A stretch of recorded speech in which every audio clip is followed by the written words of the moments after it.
Hello, magandang araw pong muli. Ayan, mag-harvest po ngayon tayo ng mga fresh pipino. Ayan, medyo mainit na. I-harvest na po natin din. Tanggalin po muna rin natin ang mga net bag bago natin ilipat sa ibang mga. Ayan, tingnan po natin dito. So ayan po, tatanggalin muna natin yung mga net bag nila. Ayan, pipino para din magamit po yung mga net sa iba pang mga bunga. Ayan, ayan po,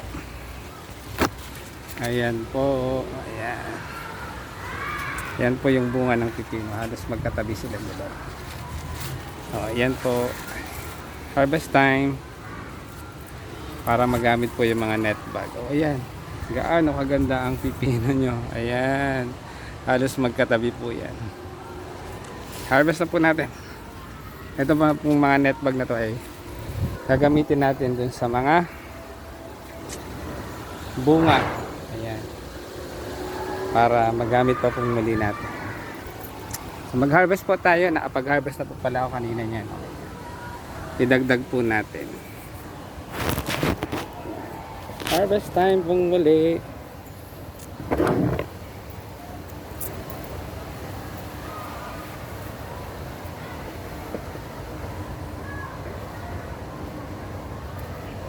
Ito po sa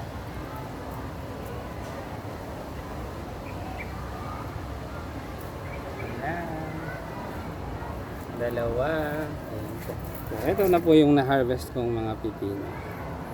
Thank you for watching. Ayan, sa harvest time po tayo. Tingnan natin kung ilang kilo na po. Ayan, halos magpo 4 kilos na po yung ating na harvest na pipino. Ayan, harvest pa po tayo ng ilan pa. Ayan, thank you for watching. Sana po ay nag-enjoy kayo sa aking video, sa aking reels. Harvest natin yung ilan pa.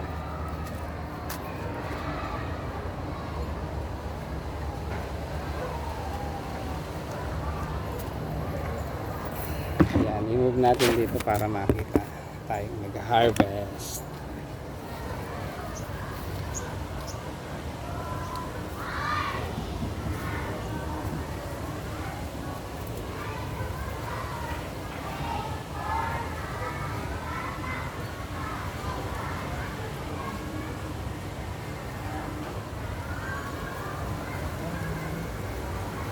Pong huli, ayan, fresh pipino. Tingnan natin kung babagsak. Ayan, 4 kilos na po. Ano pa tayo ng iba pa?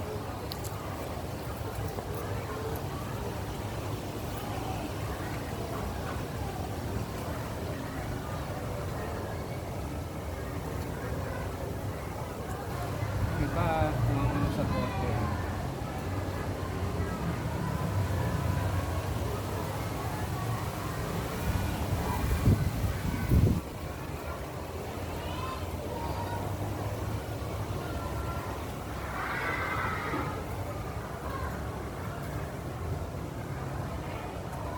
Ayan, ito pong muli. Ayan, oh, ayan. So, sana po ay nagustuhan nyo ang aking video, ang aking reel sa pag-harvest ng pipino. And ayan po, kung ilang kilo na po ang ating na-harvest. Ayan po, ayan, 4. And ayan, ilang guhit yan? 3. Ayan. Salamat po sa panonood. Sana po ay nag-enjoy sa aking video, sa aking reels. Pag nagustuhan nyo po, like nyo po, and share nyo na rin po para mapanood. Blessings. Ayan po. Thank you for watching. I-follow nyo na rin po ang inyong lingkod, ang Maestro Panadero. Thank you for watching. God bless us all. Ilalagay ko na po itong mga net bag sa mga bunga pa ng ampalaya at pipino. Thank you for watching. God bless.